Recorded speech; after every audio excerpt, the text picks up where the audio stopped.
Right. I am understand acting as chair again for this meeting until we can have a full forum of ASCC commissioners. And I would like to welcome you all to the ASCC meeting for the 22nd of May 2023. So Laura, if you could do roll call, please. Yes, before we do roll call, we have the pleasure of welcoming two new and returning ASCC members. So welcome Rebecca Flynn and Dana Breen. We're very happy to have you joining and rejoining our ASCC effort. So we have Shauna Clark, who is our one of our consultant town clerks, one of the people that's been helping us in the background. She is on Zoom and we need to swear you in first on Zoom. So that's the first thing that we need to do. It's a little awkward on Zoom, but just go with it. It's kind of like singing happy birthday all together. So we're going to take care of that and then I'll do the official roll call. So over to you, Shauna. Okay, first I want to say congratulations on your appointment. And next I want to say this is like getting married. All you have to do is say I do after the oath. So would both of you raise your right hands? Are you ready? Do you solemnly affirm that you will support and defend the Constitution of the United States and the Constitution of the State of California against all enemies, foreign and domestic, that you will bear true faith and allegiance to the Constitution of the United States and the Constitution of the State of California, and that you take this obligation freely without any mental reservation or purpose of evasion, and that you will well and faithfully discharge the duties upon which you are about to enter? I do. Thank you. Okay, thank you. Applause is appropriate. Thank you, new commissioners. Yeah. Thank you, Shauna, for joining us and helping us take care of that business. You're very welcome. Okay, so then on our official roll call, sorry, I'm doing one too many things today. Commissioner Flynn. Present. Commissioner Breen. Here. Commissioner Sill. Here. Commissioner Wilson. Here. And Commissioner Chung will not be present this evening. He is attending to family matters that have arisen for him. Thank you. All right, so I will now move over to opening public comments. And this is the opportunity for anyone to speak about things that are not on our agenda this evening. So over to Laura to see if we have any hands raised.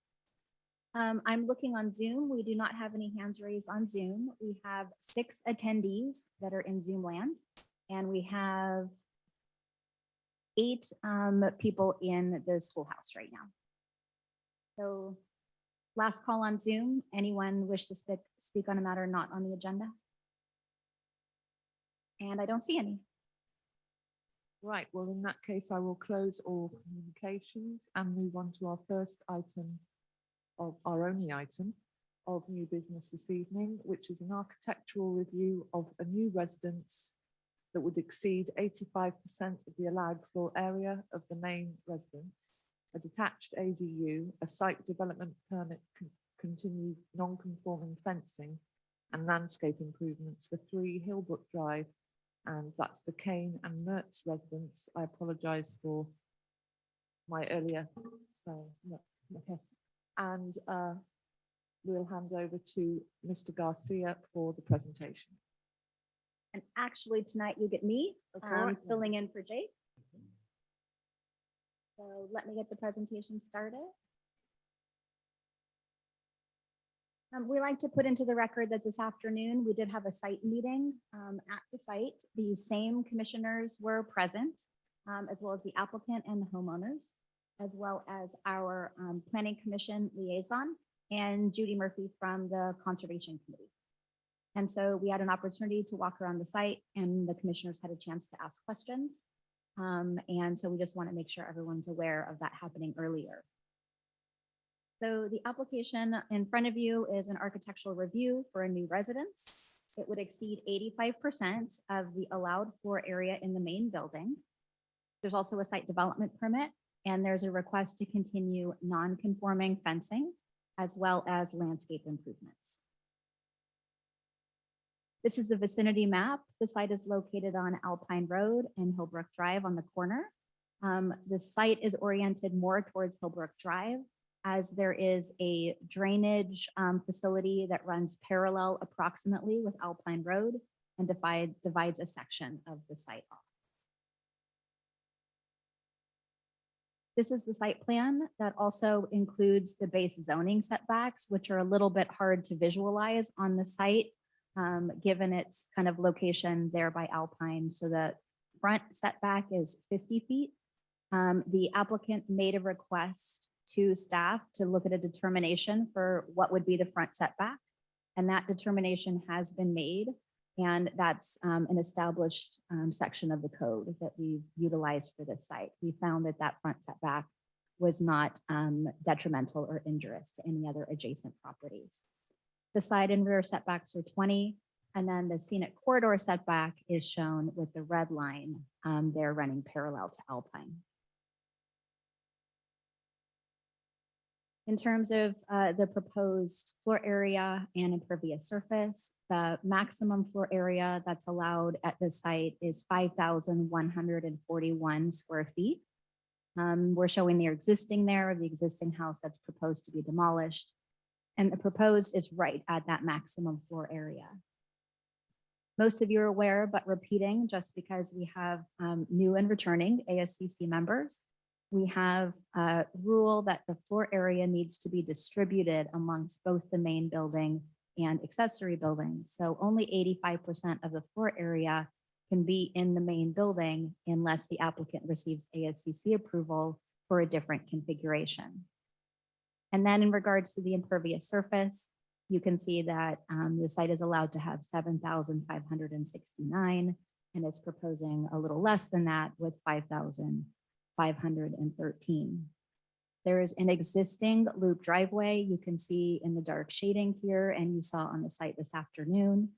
Normally, the municipal code requires people to remove non-conforming loop driveways, but the applicant went through a special process and was reviewed by the Bicycle Pedestrian Traffic Safety Committee in order to be able to maintain this loop driveway.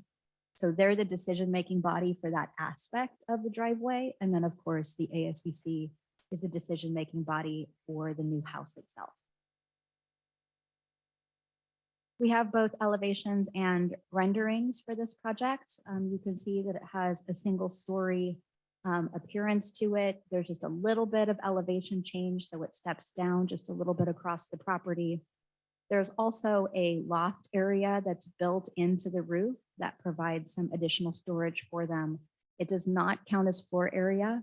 It does add a little bit of height, as you can see here, but you were able to see the story poles this afternoon to give you a sense of what that looks like in the field.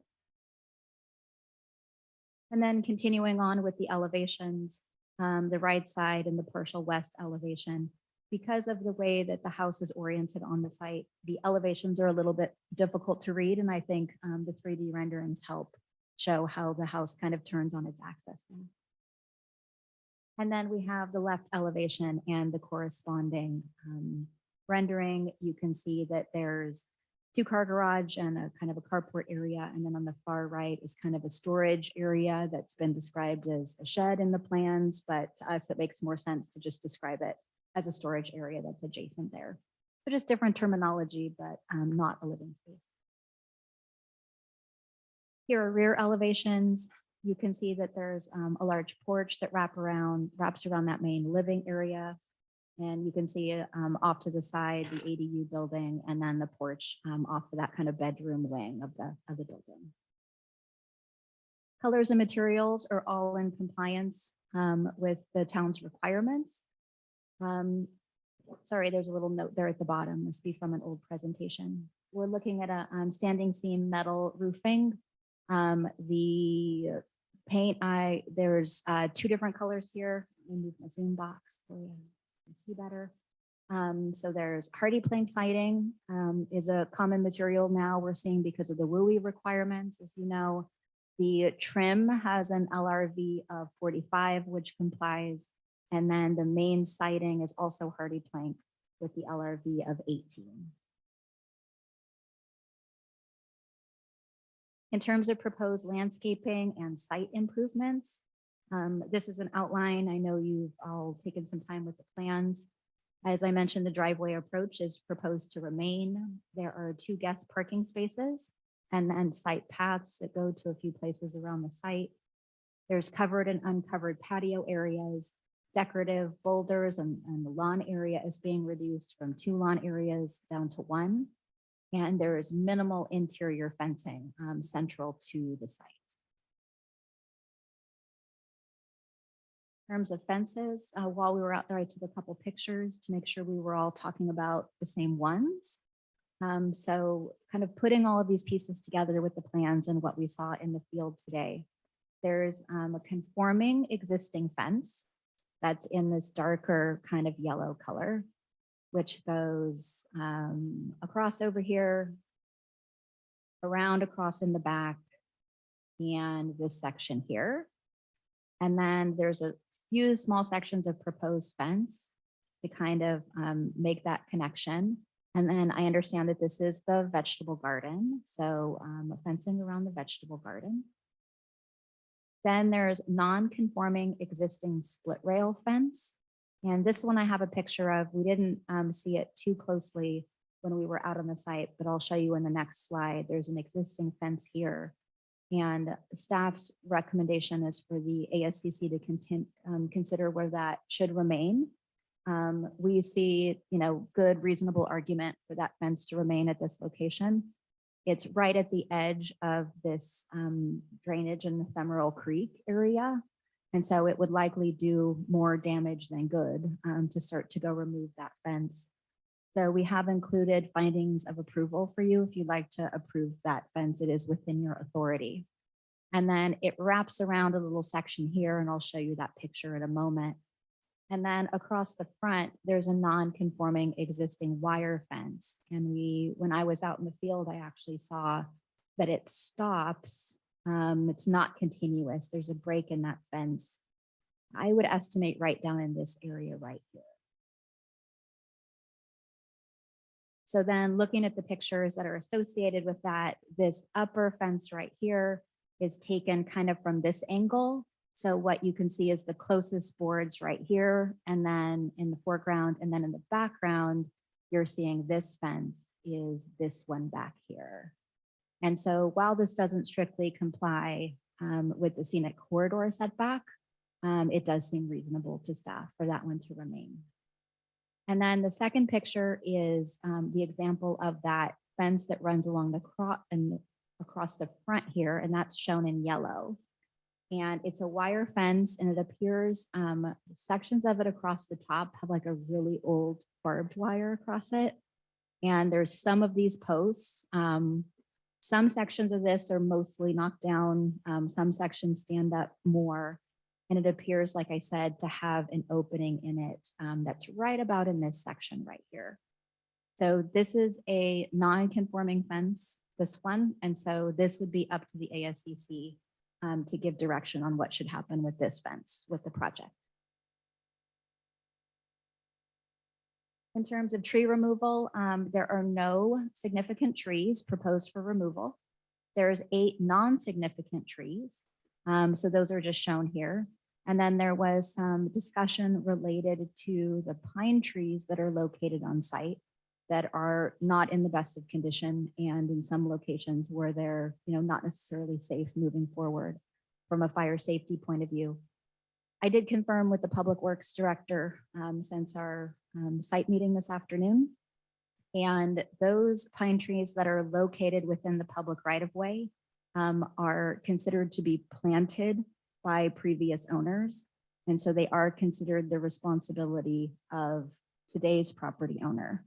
So today's property owner can remove those trees at the ASCC's direction with an encroachment permit, but the town does not pay for or facilitate the removal of those trees that were planted by previous owners. So that's the update I got for you on that one.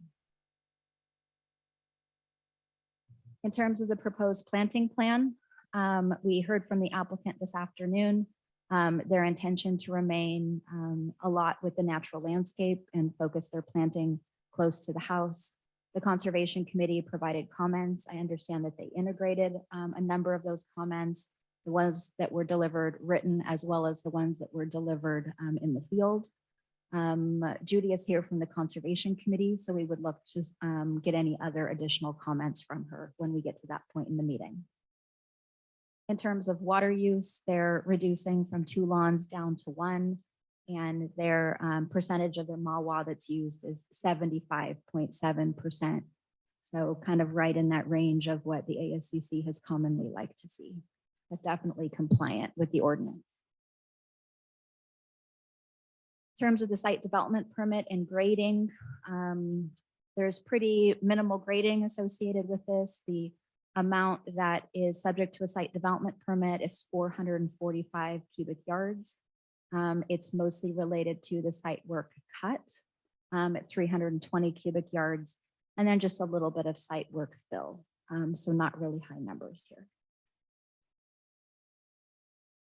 In regards to exterior lighting, in general, the lighting is quite minimal. There's a couple of things that staff wanted to point out to you for your consideration. So the first one is just kind of walking through things. There's this outdoor sconce, which is shown in purple. So these locations are kind of in this a portion of the site primarily. The way that that's being used, that seemed quite reasonable to staff. These lumen numbers are maybe a little high than what's necessary, but seem to us in the appropriate range. And then there's this outdoor pendant lighting at 800 lumens that's in this blue. And this one we really wanted to point out to you and get your feedback on.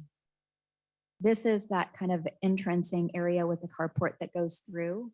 And they're currently proposing 4 of those pendant lights in this area at 800 lumens each. And we were thinking that because they're architectural kind of light fixture with that pendant style light, and that seemed like quite a bit of light in that one area. So we wanted to get your feedback on whether you thought that was an appropriate number of fixtures there. Seemed like it could be reduced. That same fixture is in this wraparound porch area. This is quite a large porch. So to our view, this seemed like a reasonable number of fixtures there. Also interested in your feedback. There's one on the smaller porch outside of the primary bedroom that also seemed reasonable. There's a collection of 3 of them, however, here up at the edge of the ADU. And this is always a little bit tricky because, as you know, the ADU is ministerial. So you're not reviewing this sort of technically. They're allowed to have a light, do you know what I mean, that goes to a door. But we just wanted to observe that this is kind of close to the street at this location. And so you might wish to provide a recommendation to the applicant about the lighting that you think is appropriate to have at this location. The other thing we wanted to point out to you is related to the 2 front door fixture lights, and those are shown here with the green circle. So right now they're proposing 2 sconces at that location with 500 lumens each. And you may recall that our code says that doors are only allowed to have 1 light. And the lumen level, there's a maximum. And so sometimes when we're looking at garages, you know, the code expressly says that you can split that lumen level and have 1 light on either side of the garage, which is what they're showing here. But we don't have that same code language related to the front door. So they're proposing something here that in our mind does not strictly comply with the code. They have indicated though that there has been 1 project in the last 1.5 years or so that did receive an approval for something similar, and that was the project at Blue Oaks that had a particular architectural style, and they were trying to balance that symmetry. So this is an item for the ASCC to provide feedback and direction on. Related to path lighting, we weren't sure from a staff point of view if a couple of these farther out path lights were really necessary. And we also look to you for your feedback and direction on that. In terms of public comment, especially for new and returning ASCC members, we have a stronger policy now related to outreach to neighbors. So people are required now to do that before they come to ASCC, not just recommended. So you'll be seeing that on projects as they come forward. We mail the normal public notice, and we did not receive any comments prior to this meeting. We received just the comment this afternoon from Karen Vatra that was related to the trees that we passed on to you. And so she was talking about the pine trees and the removal of those pine trees primarily. They conducted their own outreach, and I'm sure they'd be happy to share that if you would like. So this is just a reminder for me and for all of us of the different approvals that are really we should focus on for the ASCC's consideration. And something I wanted to point out is that some projects, it's very clear to us that they need to come for preliminary review and a final review. This is the first time that this project has been seen by the ASCC. We did prepare it with conditions of approval if the ASCC wishes to approve the project. However, I want to emphasize that that discretion rests completely with the ASCC. So we are just trying to provide flexibility for the ASCC to do what you think is best for the project. So we would sometimes have cases where you might give recommendations and request them to implement before they come back for approval. So before you, these are the major components of the project that require your decision. So the architectural review, the site development permit, the floor area that exceeds the 85% AMFA of the main house, all the way up to the 100% AMFA, so the maximum that they're allowed to do in the code. The existing non-conforming fences that they have proposed to remain, and then the 2 light fixtures at the front door. So that concludes the staff presentation, and I would be happy to try to answer any questions. I am reasonably familiar with the project, but the project planner is not here tonight, so I'm happy to try to help, and I'm sure Carter can answer project-specific questions as well. All right, thank you, Laura. Commissioners, do we have any questions? Commissioner Breen. Laura, because of the ADU, it would have had a U-shaped driveway anyway, wouldn't it have? Because aren't you allowed to have a second, you're encouraged to have a second driveway for an ADU, right? No, there is a provision that you can have a second driveway for an ADU, but there are certain requirements that have to be met. And so you have to have a case where the overall impervious surface would be less, and it can't cross any trails. And so, but that requires ASCC approval. Well, So- this seems to make sense, no matter what. Yeah, and the BPTS thought that this project made sense. Could you explain the non-conforming fence, what the rule is that makes those fences non-conforming? The fences in the scenic corridor setback are not conforming. So they wouldn't normally be allowed to be located there in the scenic corridor setback under today's rules.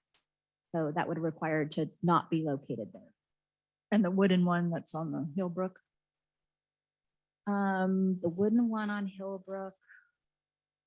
On the front- corner? front Same thing. thing. Yeah, same thing. Oh, Yeah, it's location. So the rules are oriented around what kind of fencing can be in front versus side and rear setbacks, and then also scenic corridor setbacks. so it's not a style issue as much as just location. In this case, it's the location. Yes. Okay. Commissioner Breen, did you have any more questions? Well, it may be for Carter when I just worded, I'm wondering about the garage door material, if they look like glass doors on the picture, are they? My understanding is they look like glass doors in the rendering, but they're not. Okay, thank you. All right, Commissioner Flynn, do you have any further questions? It wasn't discussed, but the house does include a basement, and I was just curious if that's, what the point of that is. I know it says for mechanical room, but is it there for an audiovisual theater or something, or is it really just for mechanical? I understand it to be just mechanical, but we can ask the applicant to answer that when they come up. Commissioner Phil, sorry. It's strange to me, you said that all the setbacks are 20 feet except for 75 feet on or Alpine Road. But the drawings all show a 25-foot setback from the property line that separates it from the flag lot.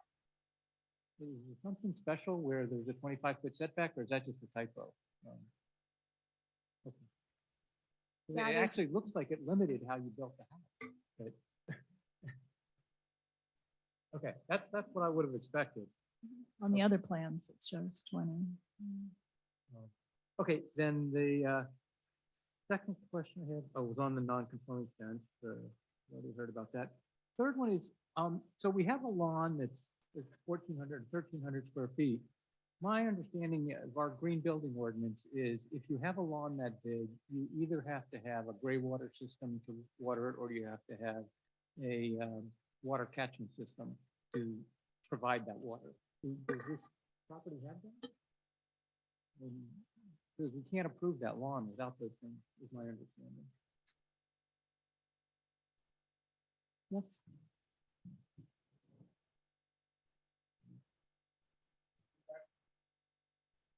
On top, there's a slider. There you go. The gray water system, is actually required under the new building code. Well, I thought there was a requirement for compatibility, so a future expansion to a gray water system. Right. But And then, with a lawn, in you have this- to you have to be able to water that lawn with. in this case, that would be required. Yeah, okay, so there will be a gray water system.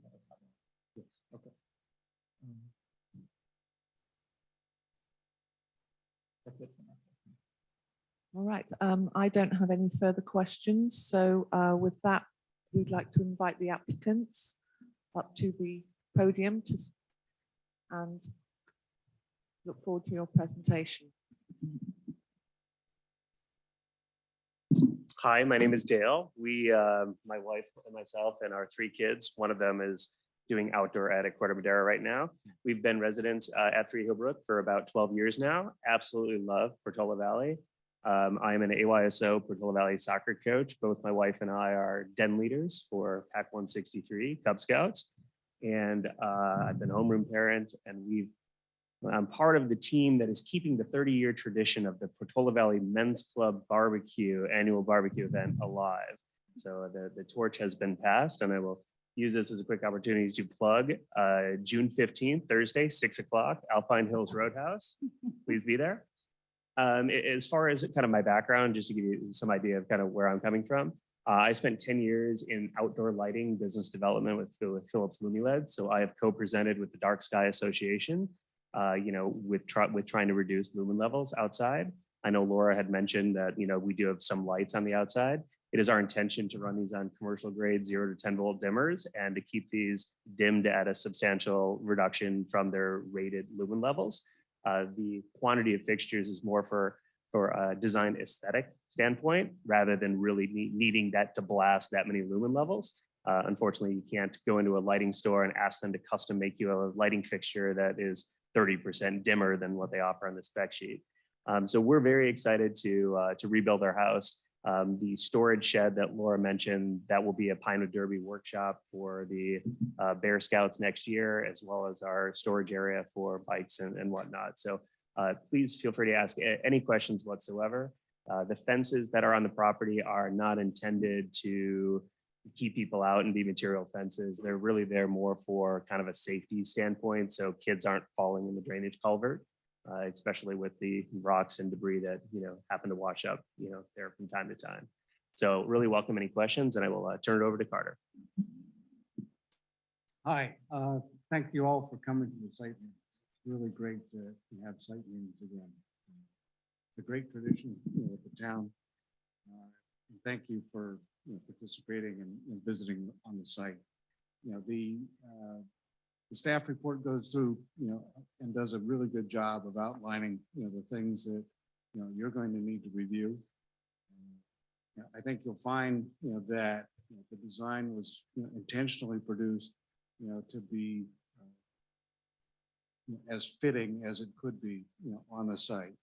To take advantage, of the good parts of the site, and to deal with, the parts of the site that are a challenge, including, the Annapolis ditch and the 75-foot scenic corridor setback. This property's been in existence for a long time. The fences, are something, that we've all, grown, used to. I hope that the ASCC finds, their way clear, to allowing those existing fences, to continue, to be, and to enjoy their life, going forward. The findings, I outlined, in our narrative, how I think you can make those findings.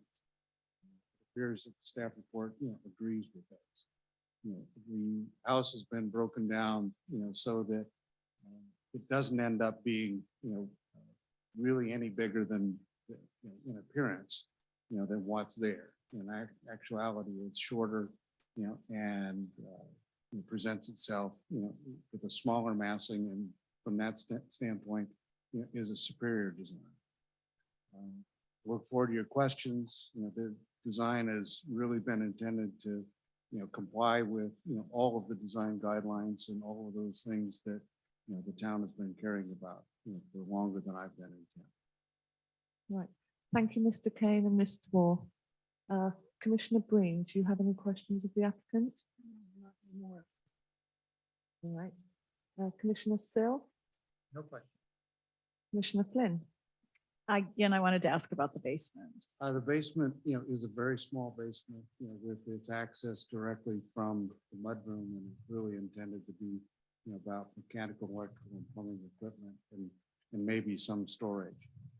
It might eventually actually fall out of the design, because of concerns about water, but there are no living spaces in the basement, and there's no provisions for light and air, so that it couldn't be used for any of that. It just, from my perspective, it seems odd to spend the money on substantial amount of money that will take to build those retaining walls for the basement first. It actually, It's- in the design, it's not full height. It was really intended for just those things. In the absence of that space, if it falls out of the design from a budgetary standpoint, we'd be, developing, that equipment in crawl spaces and in closets. Or possibly in the loft, carve out a space in your loft area. Parts of the building, could be there, but the bedroom wing, couldn't be serviced, from the loft location, because there isn't a continuous attic, through those living spaces. So, it's not an important part of the, project. It doesn't contribute, to any, either floor area or massing. Because the development of the levelness of that floor, is just slightly above. Is this a raised floor? Yeah, it's a raised floor.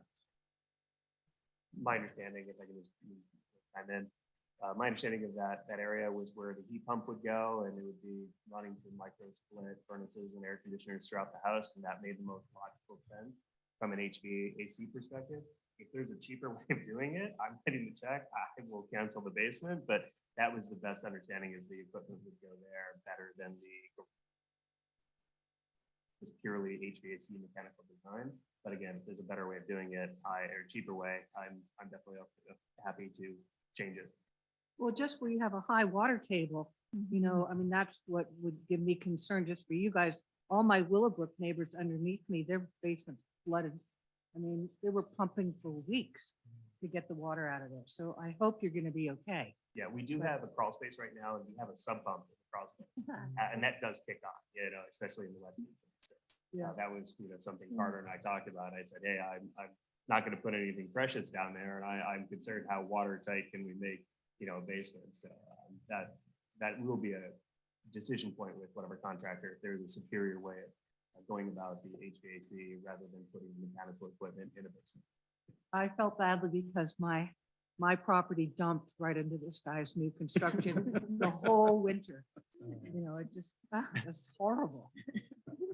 Gravity. We get the entire Hillbrook Hill, so, Oh, Yeah. we know if it can stop raining, a week, we will still get that water That's coming right. down through the hill to our property. So, Right. So, yeah, so get some pumps. I guess my other question is not so much the purview of the ASCC, but just looking at the plans from a slightly livable standpoint. We talked about the different levels. When I think about sort of aging in place, my elderly parents are visiting, so this is front and center as I see my father's sort of at 85, struggle to walk. So I'm just looking at the plans, you've got, not huge elevation changes, but if something were to happen where you had, you wanted to age in place and you were, or God forbid, you ended up being in a wheelchair, you might find it a little difficult to navigate to get to your bedroom, that sort of thought. I mean, it doesn't have anything to do with my decision on an ASCC point, but it's just sort of a livable kind of idea. And then also when I look at these plans, I see, I just sort of think about grocery shopping. If I park my car where you have the car insignia there, I mean, I go through a door, I have to jog up to the right, go up a couple steps, maybe drop off some stuff in the mudroom, open another door, walk down a hall, drop off a few things at pantry, make another left. And finally I arrive in the kitchen. It seems odd to me that there's not a door literally right outside the garage into your dining kitchen area. That's obviously this is your design. So for some reason you've put it that way. And again, having that basement, it requires you to have that staircase right smack in the middle there going downstairs, which if you didn't have the basement, then you would free up some floor area. Understood. But, yeah, I guess those are my main questions. If I can, through the chair. Yes. Would you like me? The stepping, is actually specifically called for, within, the town's design guidelines. To have the buildings, step with, with the site. We understand the aging in place concerns, and appreciate those. At the same time, we tried to keep those, level changes to a minimum and use them as an opportunity to reduce the massing of the house. Right, thank you. Any further questions? All right, thank you. Then we'll hand over to public comment on the design and So we have 7 people on Zoom. If anyone on Zoom wishes to provide public comments, please raise your hand on Zoom. And then if there's anybody in the schoolhouse that wishes to provide public comments. Yeah, to the podium, please. And that mic should be working. Thanks, I'm Judy Murphy from Conservation. I want to just say a few things in response to what's happened already. We really appreciate that the applicants integrated so many of our suggestions into their plan, improving it, we think. About the pines, they're in the row in the right of way. I think our report kind of soft pedaled that because we didn't want to put Howard on the spot because we weren't so clear about whether it was the town's responsibility or what. So I think our strong recommendation is that those pounds should come out along the roadway. The non-conforming fences, there are 2. The wooden one that's on the house side of the ditch seems to me to be totally appropriate. The Conservation Committee would think that would be fine to leave that. It's aesthetically appropriate. And but the one that's the metal one along Alpine Road itself, I have some qualms about. It's the scenic corridor. It's metal. It's both in the wrong place and made of the wrong stuff, even though it's pretty innocuous old most of it's falling down. So I don't have major, my suggestion might be that you consider putting a more typical wooden fence inside your shrubbery screening line so that you've got the safety thing handled, but it's not right there. That'd be something to think about. That's it. Thank you very much. Thank you, Judy. Do we have any other public comments on Zoom? None on Zoom.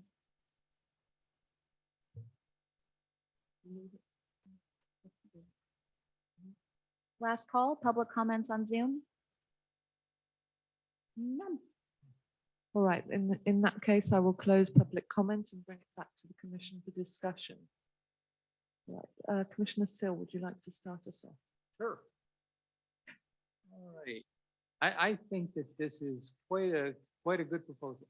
I think that how you're using the site is great. I think that the materials are good. I like the general way you've got a house with lots of big porches. It's a very appealing design to me. The 85% constraint, I don't think that's an issue here at all. To me, it's really just a reflection that our rules haven't caught up with what the rules are from the state, right? Because if we could count the 800 feet of the ADU, you'd be just at 86% or 87% anyway. We wouldn't even be talking about this. So what I'd really like to see is that the planning commission sort of tackle that 85% rule, and we shouldn't even be discussing it.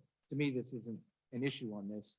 It's just that since we've got this rule where we can't talk about ADUs, it gets left out. But I think that the way you're using the site is perfect for that location. So I don't have any problem at all saying that it's okay for the house to have 100% because you've actually got an ADU that, you know, is another 13 or 14% anyway.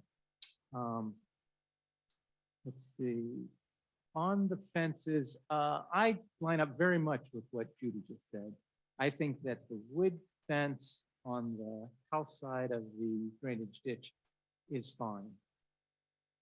It's the right sort of material. It looks good, and it's in away from the trail and the road. The wire fence, I think, is quite objectionable, and I think it should go. It's a mess. It's the wrong material. It's not taken care of, and at a you know, I could see just what Judy said. You know, you've got a lot of screening planned, maybe putting some sort of a wood fence in behind that screening. But basically, I think that with the landscape proposal that you've got for that area, it's going to be pretty much, it's just not going to be an issue with people coming through. You're going to have a bunch of bushes there. So I don't think that there's any need for that wire fence. Other than that, I think the plant palette is good. You know, there's a few places where I think the planting is kind of dense, but I thought that those were appropriate places for plantings to be dense. So I didn't have any problem at all with that. I am always against lawns. I can understand you've got a couple of young folks at home. You want a lawn. From my perspective, lawns shouldn't be allowed in Brookville Valley. You know, we have beautiful fields when people want to play sports. But, you know, since you're going to have a gray water system that's going to be used to water the lawn, I won't harp on it. The light fixtures at the front door, I am very comfortable with 2 lower lumen fixtures. So I think that's a good approach. I would like to see the carport area go from maybe 4 fixtures to 2. I think that the 4 in that concentrated space is a little excessive. Other than that, I was comfortable with the lighting plan. So basically, I think you've done a good job with the lighting plan, just little minor complaints. Oh, I was supposed to ask a question earlier. Do you have any shading plans for the skylights? I'm always worried about just light spill through the roof. We didn't have, shading plans, intentionally, in this location. Our lighting is going to end up, being more task oriented rather than up oriented in those locations. The location of the skylights, you know, is pretty far removed, almost central to the site. Okay. So we didn't have plans for shading those skylights. All right. Then other landscaping comments. I think that there are some trees that would be great to see you take out. I think the eucalyptus tree on the southeast corner of the site, and then all the pines that were suggested, they all pretty much look bad to me. So I think we'd be better off if those went. And I also think that even though you said that the bamboo's not spreading, it's pretty offensive, even if it's not spreading. So I think it'd be good to see that go away too. Let's see. And the loop driveway is, I think in this case, you know, fine, you've got approval. I think we're making a mistake letting BPTS have the approval for that. To me, they only look at the problem from one side, and they are not tasked with maintaining the rural content of the town and having more and more driveway entrances from properties just takes away from that. So I really think that should be an ASCC decision, and that the BPTS could certainly make a recommendation, just like we get recommendations from conservation on all kinds of things. But really, there's trade-offs involved. And I feel like the decision's now been made without looking at those trade-offs. It's only been looked at from, can you make an argument that this is marginally safer? I think it's a real stretch in this case, but it was made and you got the okay. But I really think that we ought to relook at how we're dealing with driveways, because the last few projects that have come through with these driveways all gotten approved and they've all been mindless in my mind. So I think we're really missing the boat there. But fine on this project.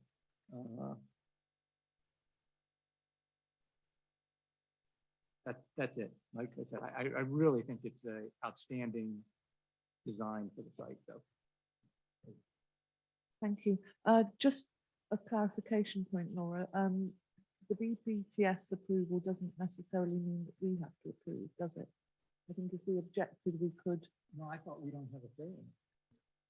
The way I read the code, the BPTS really does have the authority to approve the loop Okay. driveway. It's not particularly clear, like many sections of our older code. So the point is well taken, to provide clarity around that. And I think this body is very practiced at balancing priorities. Really, you know, ASCC and Planning Commission do that all the time, as opposed to our single topic committees that are focused on specific things.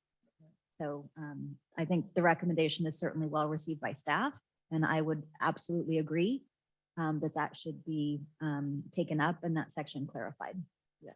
Okay, so can we make a note of that for a future? Yes. Yeah, okay, all right, thank you. Commissioner Breen. Yeah, and I just want to say, I really also support that comment about, I mean, I thought it was driven by the ADU in the state at this point, that you could have a separate entrance for driveway for the ADU. But, you know, I think it's nicer always not to have that access into the site. I also think that this is just a great project. And I'm so excited about the Port Couchère, and we wouldn't have a Port Couchère unless we had a circular driveway. So, I mean, that works with my whole design there. I think it works beautifully, and I'm really excited for you. I think it should go down to 2 lights in under there, and you know, I mean, maybe they should be set in a ceiling. I mean, I would just, you know, whatever you guys think. I just think it's super cool.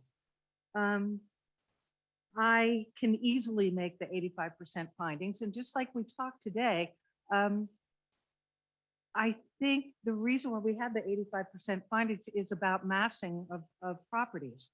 And here we can make those findings and it's still, you know, so well designed in terms of not having one big monster structure. So I'm excited about that. My issues, I did the garage doors, are the tree removal. And I agree, I think all of the pines need to come out, the liquid ambers, the eucalyptus. I showed you that one redwood that I think needs to be topped. Along the scenic corridor plantings are supposed to be all native. And so I couldn't read the list of what's going in there. But, I think those agaves should also come out and the bamboo should come out, just to kind of keep it seamless, in terms of all native planting. I think along Alpine, I don't know, like I said, I couldn't read the plants. It's too heavy. And I think even though you don't want to have a hedge look, I think ultimately it's going to turn into a hedge, unless you really create distinct islands of plantings. And you might pull some of those inside that wood fence, the wood fence on the other side of the creek, so to give yourself volume and just a little more interest. By removing the trees, all those trees, the oaks that you do have are going to become splendid, and they're going to be able to express themselves and get big and wide. And in removing the other trees, I think the experience of the redwoods that you have is going to become more brilliant, and I think that the landscape plan might even embrace the redwood forest kind of plantings, go with it. I mean, you're going to have these gorgeous clusters of redwoods all over the property. I would use redwood ferns and oxalis and things that just talk about, redwood forests. So I think that would be really fun. The other reason for the reason to remove all those trees is fire. And you're at the bottom of the canyon. And that Hillbrook Canyon is so overplanted, and Hillbrook is a dangerous street for the people who sit up higher, because I think the fire is just going to roar up there if there's ever a fire.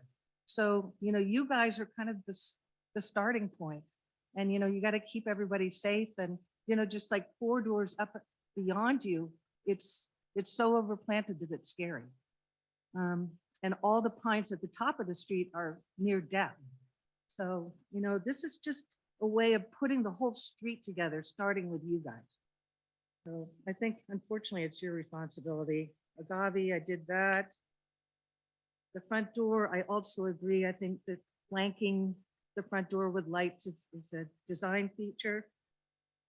So I think there could be a little bit of reduction of lighting along the lawn in the back. But, kids like to play out there, and I think it's good. I think you know about lighting, you just finesse it. So I think it's great. Anyway, I support the project, and I can make the 85% findings. Thank you. Right, thank you. Commissioner Flynn. In general, I tend to agree with much of the comments that have come before me. I think the project does follow nicely on the layout of the lot. Again, I agree also on the lighting. I think I'm fine with having the 2 lights. I think it does work with the project in terms of design, having that symmetry, and it is safer for the entry. You've already spoken about the other lights in the lawn and reducing that intensity, so I think that's fine too. I agree as well with cutting some of those lights in the porte cochere, and possibly putting them as recessed lights instead of hanging lights, because it's over a car. I'm not sure you need something so fancy, but again, it's a design issue. So I'm fine with the loop driveway. I tend to disagree with Al on this one. In this house has been here since the 60s, correct? That loop driveway has been here since the 60s. It's been as rural as you get. If you only had one drive, I don't see how you would make the turnarounds and what have you for getting in and out of your house and getting in and out of the ADU. So to me, it works fine, and it's been there forever. So nobody's complained about it until today. So I have no problem with the loop driveway. I think you've made the case for the 85%, and the design distributes the house in a way that it's almost like it's split anyway. So I'm fine with that. And I also agree that those pine trees, they look pretty pathetic. They're not very healthy. So if you can see yourself to removing them, I would definitely recommend that.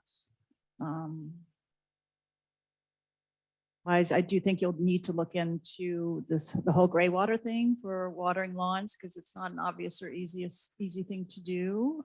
If there's other options as in a rain tank, because there was some sort of retention basin that was on your drainage plan. I wasn't exactly sure what that referred to. Is that just to collect the water and let it out slowly coming down the hill? That's actually a requirement, under state law, that has to do with, Creek.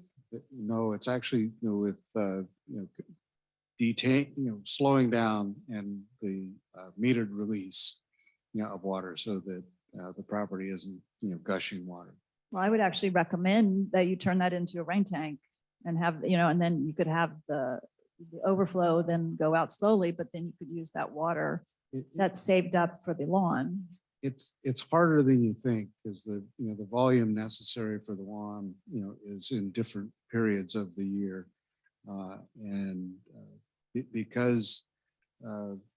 Because the lawn is so thirsty, it's actually better, to use an ongoing source, that it isn't related to weather. It's, the amount of volume necessary to retain rainwater is extraordinary because, our rain in typical years comes in about 6 or 7 events.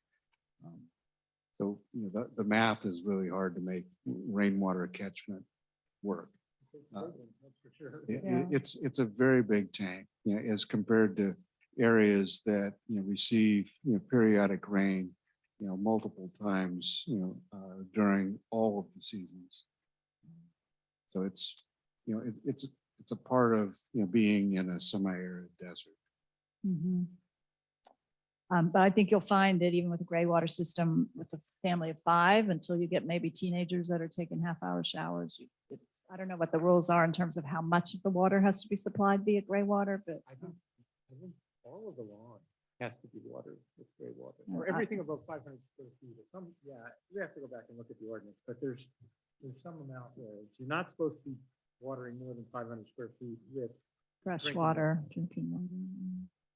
Well, it may be a situation where you truck in water. That's kind of where we're going in that direction. But, yeah. So the combination of the two might actually solve some problems for some limited lawn. But otherwise,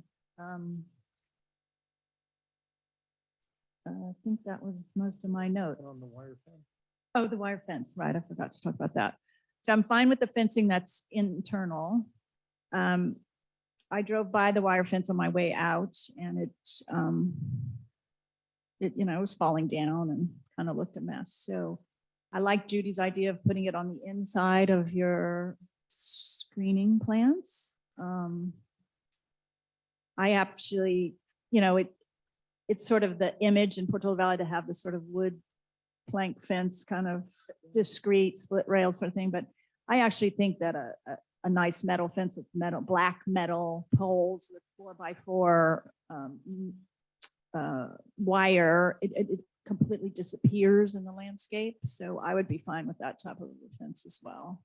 Because it completely disappears if it's the right kind. So if you don't have a big silver, like right now you have those silver posts, which are totally obvious, but black posts with black, I would be fine with that or with the fence railing.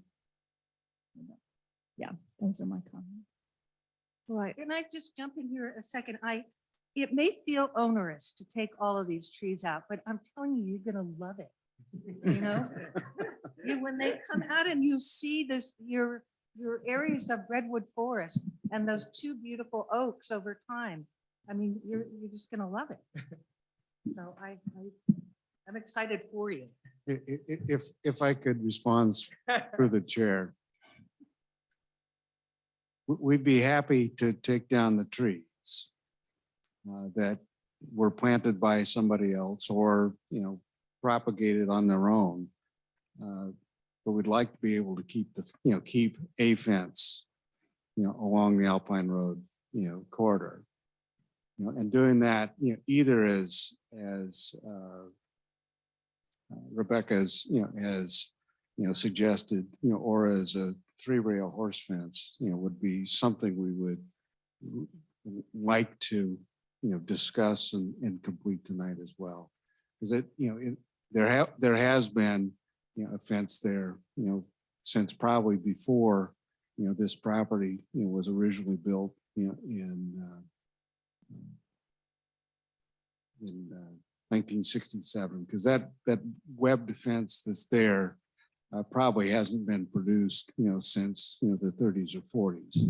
So it has long, long existed, and I think that, for, the safety, of the activities that are there, and to protect people from, wandering off, into the, gulch, it'd be something that we would like to preserve. Right. Right, so I'll do my comments now. Thank you. And essentially, I agree with most of the comments of my fellow commissioners, excepting the lights on the ADU, I'd like to see reduced by one. And the lights in the carport, I agree, down to two and hopefully recessed. And also, I'd like to see a reduction of one on the back porch. And I can't see my lighting on my lighting plan, which one that is. I also agree about the trees, the pines, the eucalyptus, the agave and the bamboo. And I also agree with the planting along, the current planting looks a bit too many along the fence line. But then I think we need to have a discussion as a commission about the fence so that we can all agree on a fence for this property.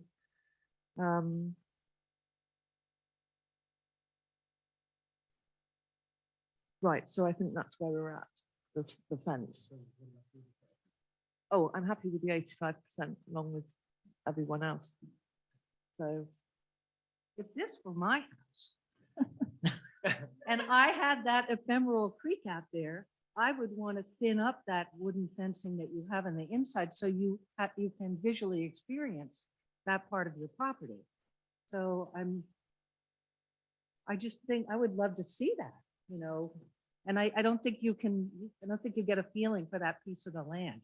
I'm not so So- sure about child safety and fence. Well, no, I'm not That- saying remove it. I'm saying I would put a more invisible fence there so that I could look at the creek. Right, The fence there, I thought the fence was just two pieces of wood and then some wire screen. No, There- it's no. wood. There's no. all kinds of different Oh, they're okay. fences. I thought I saw some that was there's a pretty. solid fence roughly here, Okay. down along the side of the play Okay. area. And then we've got the other fence that goes along the corridor. I think you need it. It's just, I would make it more invisible, just so you can see the creek.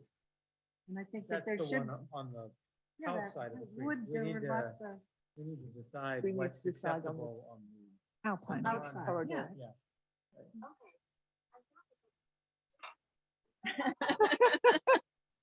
No, Sorry. That's good. We have Yeah, artificial I- intelligence from ASCC members now. So I think we approve a fence along Alpine Road.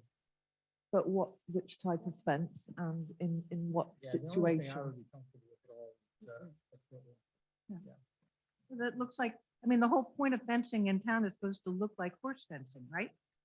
So I think a split rail fence there would be attractive. Right. I mean, generally though, we don't allow any building in the scenic border. I know.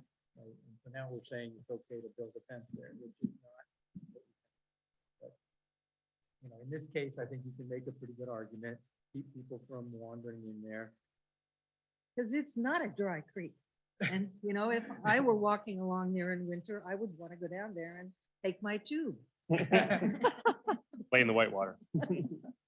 And would a 4-foot high fence keep you from doing it, or would you just hop over the corner? We would like to keep the option of putting a fence there if we deem it to be needed for safety. I'll be honest, I don't know if we will actually execute on that and actually put a fence there. I do agree the metal fence should go away. It's not in fitting with the town character. And we're going to put some new plantings out there. The Conservation Committee did come back and comment. We took their recommendations into account, the new planning plan. So I would not be surprised if we never executed on a fence along Alpine Road. We would like to keep the option of doing it, but I agree the metal fence should go away. And So if they want to build a fence, they would just come in to, would either come back to ASCC or go to town hall But would that involve more someday. costs? It would be, if they do it in the next couple of years in association with this project, it would actually be better for ASCC to give guidance on it now. Otherwise they'd have to come back. Yeah. Yeah. So I think if you wanted to give them the option, so the condition would be something like remove the metal fence, and if they wish to replace with a horse fence, then I think they would just need to come back and show us the design. But So that we're, we know, where the placement would be and make sure it's as intended. But we could do it with this application would be better for them. all right, but we're all agreeing that it can stay in the position that it currently is, even though that's in the scenic corridor. Or move it back behind the, Right. Yeah. my preference would be to have it moved back. So would mine. if I could make just I guess, a comment as the owner, the fencing, I think we just talked about, that is fine. As far as the lights in the carport, I agree. I think recessed, it makes more sense in that area. And whether there are 4 fixtures running at a very low lumen level or 2 fixtures that we run at a little bit higher brightness, I don't personally have a strong opinion on that. So it seemed like several committee members wanted to take that from 4 to 2. I'm okay with that. Moving on to trees, I don't personally believe that the homeowners planted all the pine trees that the town is claiming that are not their responsibility, but it seems like it's unanimous that it's our issue. And I do agree that they should be removed. I would prefer the town remove them, and but that's just me. So I agree, all the pines and the eucalyptus, I think those are very fair to go away. I agree with the bamboo as well. I think the bamboo, that's not an issue, pulling that out. So if we've handled the fence, the trees, the bamboo, if there's anything else, we can do to help move this project along, I'm happy to do so. But we're really trying to be as, understanding as possible, and really appreciate all the constructive input on the project. And I agree. I think it's a fabulous design. All right. With regard to the lighting, I think that the fact that you have said that you're to do with the dark sky compliant, I don't think you're going to be excessive on lumens. So are we all happy with 2 in the carport? As long as they're not these new hue lights where you could turn blue, red. Go on a dance party in the share. purple. Right. Does anyone else agree with the reduction from 3 to 2 on the ADU? I think it's good. All right. And then it was the rear porch area. That was, I think, 4. So going down to 3. This is 5. Okay. Just spending a decade in lighting, I don't think these fixtures need to be run at much over 100 lumens, but it would be nice not to have, bright areas and then a dark spot. So I've always been in favor of having it evenly lit, because if the alternative is if you take fixtures out, you're going to have the other fixtures running at higher brightness, so you don't have a dark spot in the middle, and it actually could result in a higher lumen level for the porch area than if you have evenly distributed lighting. So I actually strongly believe the lighting plan on the porches, both the ADU and the outside wraparound porch on the entertainment area, are the correct lighting plans. I believe taking fixtures out would degrade that and force you to run the fixtures at a higher lumen level, and would be counter to what the committee is, I think, attempting to do. Right. I support that statement. Okay. Yeah, I'm comfortable with the lighting plan as presented, except for the carport. The other areas I thought. Now, the other thing I'd like to see change is the screening along Alpine. I think there's just too much. And maybe you bring some inside the wooden fence on it, so that there are different islands of planting. And you don't, I'm scared that 15 years from now, there'll be a hedge along Alpine Road. So I'd like to see it that We could come back with an updated, planting I don't plan think you for could that bring it area. within the wood fence, no. Not a bowler. They could have some clusters of things if you, I mean, anywhere where you felt vulnerable. We did have previous commentary on the planting plan by the Conservation Committee, and they provided guidance and feedback that our landscape architect did take into account. And this is the revised plan after taking all that into account. I mean, we could keep going around and around with planting plans. I'm sure you ask 10 people, they would have 10 different plans, but this was kind of the revised planting plan that the Conservation Committee asked us to change. and Is take this some Cleaver? spots out. Did Cleaver do this? No. The only thing we do say is that, well, we have tended to say is that with landscape, less is more, and you need to allow trees to grow into their own space, much like children. So, so that's why we try to encourage less of a planting, and it's also cheaper for you with irrigation and buying more plants. So that's where we tend to head on this. So, And I would add for the landscaping, some of these plants that you have planned for, like Carpinteria californica. And I don't know about those two ceanothus, but I know the Carpinteria is a favorite of deer. So you will definitely need to protect it while it's growing. But you'll figure that out. all right. So are we at a point where we could make a motion? Yeah, I feel like I could make a motion. Yeah. All right then. Okay, all right, so I move that we approve the project with the conditions recommended by staff. In addition, we had a condition to remove the pines, liquid amber, bamboo, and eucalyptus. We reduced the lighting in the carport to 2 lights instead of 4. Remove the metal fence along Alpine and provide the owner the option of replacing it with a horse fence. And then revise the plantings along Alpine to reduce the density and to do more clustering. And that plan would be reviewed by one ASCC member. Well done, Al. All right. I will second that. Just one recommendation that if they do want to build the horse fence, I would recommend that also be subject to approval by one ASCC member Okay. instead of just staff. And do we need to specify location of that fence? Do we give them the option of where it is now or the option to put it within further in? Yeah. So I think we heard, so it would be, reflected in the discussion that there's a preference to set it in. But I think from what I understand the motion, they would have the option to put it out basically where the existing fence is now. Okay, as long as we have the same understanding of the motion, so I guess it's sort of a friendly amendment. So as long as you both agree with that friendly amendment, then we're good to go. Okay. So now that we are all in person, we don't have to do roll call votes anymore.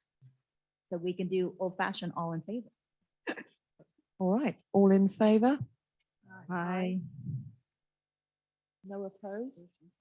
That means your motion carries. And thank you. Question, the ceiling of the porte cochere, is that going to be is that going to be wood or something super cool? Not sure yet. I mean, they're like Neely's, it's wood up there. It's super cool. I just painted my dining room ceiling metallic gold. And it is so flippin' cool. Cool ceiling. Thank you. And did you enjoy that? Sarah? Did Sarah enjoy it? Yeah. We have a new house.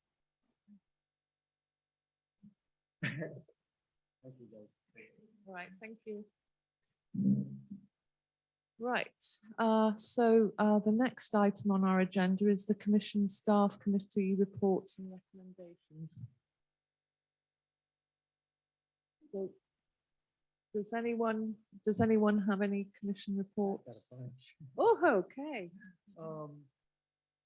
35 Possum, do you want to talk about that one, or I only have a bunch of notes that I took into the meeting, but then we actually had a person, a real meeting on that one. And I didn't I didn't catch the minutes from that meeting. I don't have all the details. But do you want to just hit the highlights? Sure. And then if ASCC wants to know, we can do a follow-up one. Okay, so 35 Possum came back and they wanted to do a significant new landscape plan because they changed from septic to hooking to a sewer, and it dramatically changed what was possible on that one. That's the one that cut down all the trees. Yes, that's it. And basically, a lot of what they proposed was fine, but my recollection is I was very uncomfortable with such a dramatic new landscape plan without conservation being in the loop. So I think that was kind of what came out of it, was conservation needs to see it before we say it's okay. And the way you're looking, it probably hasn't gotten to you yet, but. Oh, you're not? No, Catherine McGill. Okay.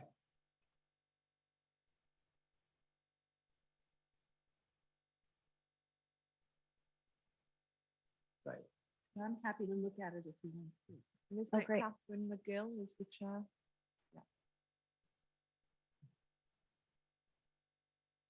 But that's Yeah. my recollection, although, like I said, that's my notes going into the meeting. Yeah, we staff had quite a bit of unease with the revised landscaping plan.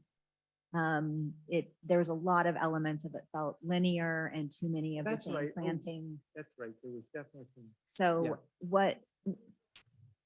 Yeah, 35 Possum Possum. Lane. So what we talked about is that we'll need to make a decision whether it needs to come to the full ASCC or not. But we were going to use Al as the ASCC member and a member of the conservation to look at it and see, does it now pass muster or does it need to be sent back up to full ASCC? Because there were a number of smaller changes on the project that staff has already approved in different areas, all, very routine. But this felt like a big difference. So we'll have to make a decision about whether it comes back. Is this a new house as well? Yeah, Yeah, it is, it's a complete redo. Yeah, it's a big project. An architect? yeah, Yeah, it's Tim Chappelle's Right. team. Okay, then another one I worked at was 41 Stonegate. There was a review of requested modifications that we had made. We told them to move the gazebo, reduce the exterior lighting, and to use more local species, trees and shrubs. And they did a good job moving the gazebo, just like what we said. They reduced the exterior lighting by about 30%. And I thought that was acceptable. The only problem was they jacked up the lighting in the gazebo. So I said that they had to go back down to what they had originally had in the gazebo. And then the landscape plan, it was okay, but there was still too many areas of linear planting on that. There was like 4 different areas where they just planted stuff in a row. And so the feedback there was they had to make some changes to that. You were bringing the entrance in on Westwood, right? They are bringing the entrance in on Westwood, yep. And then the third one I looked at was 3 Grove Court. And that was a review of some lighting modifications. And they changed the pool lights and that was okay. And they added a light at the laundry room door, which should have been there all along. And they added a few path lights leading to the ADU, and I said that was okay, but that they needed to be on a timer so that they weren't on continuously. And that's it. Yeah, that's- All right. I'm assuming that Commissioner Flynn and Commissioner Green haven't had anything else. All right. Wait for it, you'll get it next week. So I reviewed the landscaping plan for 501 Wayside and it all seemed suitable and fine to me. And I think Catherine McGill also made a comment, which also was accepted. And then today I've had a Zoom meeting with Roberta Zaria and Connie Nigo about signage at the 2 schools. They are proposing, I don't like the terminology, but a monument sign, which sounds a lot worse than it is. And that's going to be wooden. and they're going to have those at Ormondale and Court Madera. They're going to be 4 feet high with no lighting and raised metal lettering. And I did point out that the wooden would need maintenance, and they said they were putting it in as part of their annual maintenance plan. And then they also are proposing a 4 or 5 foot tall, well, I suppose the best way of describing it is it's a TV screen on a stand flush against the building to tell you about things that are coming up at the schools so that parents and children can see. They're having, it will be switched on from 7:45 in the morning till 5 p.m. at night, Monday to Friday. It will be dimmed during the day. It's going to be 6 foot wide and 5 feet 6 tall, programmable, but they're exempt from coming before the ASCC for anything. I think this was just a courtesy. Well, I Is it think in the it's, very front of the school? the wooden sign is going to be in the sort of driveway for Court Madera, and the screen is going to be up against the building near the staff room. Well, what I used to call the staff room, so to the left of the first building you see. But I said that people may comment about wildlife and the lighting affecting wildlife, etc., and they're aware. And they also offered a tour for any of us who want to go and see the new buildings. So, but it was more of an information telling us. Apparently, I did check, I did say about the frog pond, and they said that they were dealing with a George Zimmerman on conservation because he is assigned the frog pond, but planting wasn't really anything to do with this. This was just a signage at both schools. But that was just an FYI. Are you dealing with her about landscape, Roberta? I don't think we're allowed to. Well, I just saying that when they made that side cut onto Alpine Road, they, the grading hasn't been repaired, and some of the oak trees are buried by 2 or 3 feet of dirt. that Landscape will wasn't kill them mentioned. If they don't pull it back away from it when the job's are over. Right, So I've been meaning to just say, you better fix that before you all go away. yeah, landscape wasn't mentioned, but they both felt that if we wanted to go along and see anything, tour anything, that might be the opportunity for us to point out anything we're concerned about. Yeah, all right. So that Okay. sorry, that was the only things I dealt with this month. Thank you, commissioners, for taking care of so many things while we have been short the full ASCC. So Rebecca, this part is new for you. We oftentimes have the condition where 1 or 2 ASCC members has to follow up on it. And so my staff will reach out to ASCC members directly, either individually or in groups of 2 to review the follow-up plans. And so that's when we usually have the report out. So one thing that's changed is it used to be we would get a request that came specifically to us. And I can't remember if everybody's doing it or just one of the planners is doing it, but they're just sending it to everybody saying, would someone look at this? Oh, I think that we need to get back to yeah. make a direct request, because I think just would someone look at this is a recipe for it not getting done. We're definitely not supposed to do it that way. Okay. So if you have one of those forwarded to me and I'll talk to the staff, Okay. maybe people got confused. Well, Thank you. 501 Wayside was sent to everybody. Okay. And I And think I think that Three Grove. Stone and Three Grove was sent Three to everybody. Grove was on Well, the same when I day say also. everybody, the 3 of us that were, Okay. so got that it. might have been why it was being sent to all of us, because there were only 3 of us. Okay, I'll follow up. That's not the preferred method. Right. I Right. didn't think that was the greatest thing, but It was a race to see who got in first, really, wasn't it? Or last. It's a race for last. Okay, so I don't have any other specific updates related to staff reports, beyond just kind of getting back up and going with a full commission. Rebecca and I spent about, an hour together last week, going over some basics of the commission. And then Dave and Megan have offered with their availability to spend a little bit of time, they said, with new commissioners as well. So I'm going to set up that opportunity for Rebecca to talk to them to get some of their feedback and help with how they've made decisions over the years. I'm not sure about that. I think we should all have a party.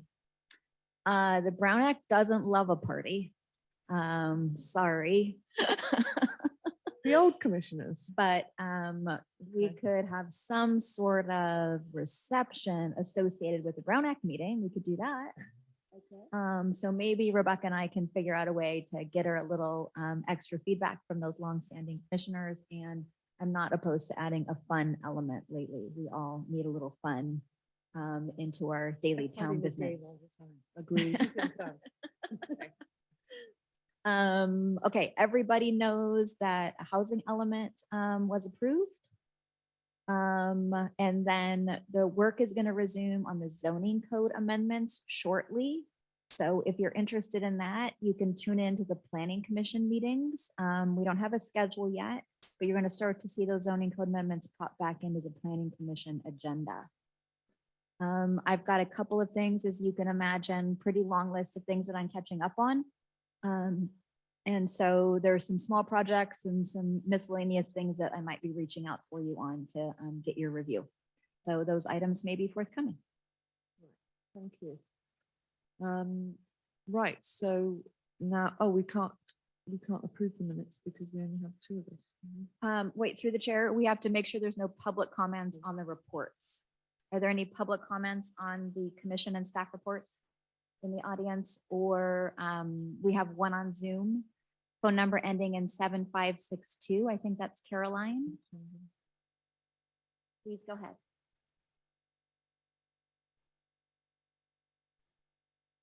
Good evening, Commissioners. Thank you so much. I just have a general comment and really a concern, and that was regarding our public schools. They seem to be very community oriented when they need money. And as you recall, and now I'm a little worried that they will put these signs up, and definitely I hope you will veto these screens, because I don't think that is with it according to our guidelines in Portola Valley. But please note that PPDS and the Trail Commission have tried to involve our schools for the safe routes. And as you remember, you were involved, the ASCC was involved when the town government approved a new safety study in 2017. It was implemented, or it was definitely, the study was in 2017. It was implemented in 2019. And we're kind of struggling why that crossing by Woodside Priory still is not fixed. This is one of the main crossings that we use for our kids to go from one part of Portola Valley to the other side. And I'm very disappointed that the town, that the school is not even inclined to participate in this. So if they have money to build all this extra, first of all, we need to find out if their budget is, if they're meeting their budget, because that has been an issue too. And secondly, if they really want to be in this community, I think they should get their priorities straight, and we should work and have these safety routes to school finished, because it's been quite some years. Thank you. Thank you, Carolyn. Sorry, Laura, could you clarify on the exemption for the schools? Where they're exempt from any, we don't have any purview, do we? In general, schools are exempt from the local zoning regulations if they themselves make a finding to exempt themselves. So most schools do, they have to take an action usually to exempt themselves. They are exempt from zoning regulations. They still have to meet regulations where what they are proposing meets the public right of way. So they still need encroachment permits and those types of permits. but they don't need zoning permits. So that covers land use, construction, architectural review, and signage. So they try to be sensitive to the town ethos. Yeah, So I think that they know what they're doing. I think that was why they were proposing the one sign is wood.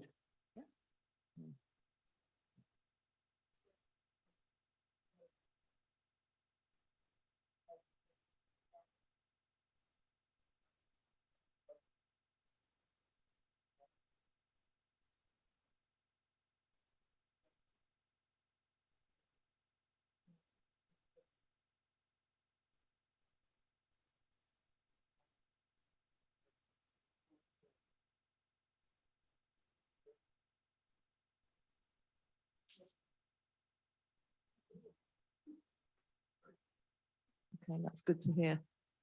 All right, thank you.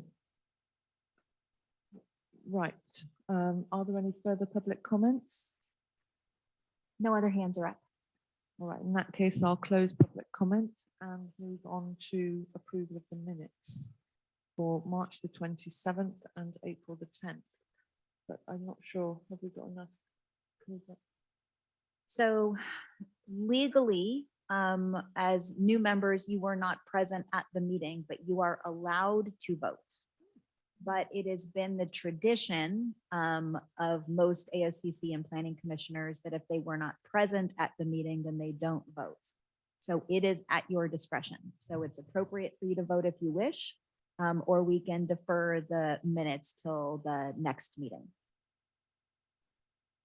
I would defer because I'm not comfortable approving your minutes. All right, then we'll defer the approval of the minutes for March 27th and April 10th until our next meeting. Great. All right, thank you. With that, the meeting is adjourned. Thanks, everyone.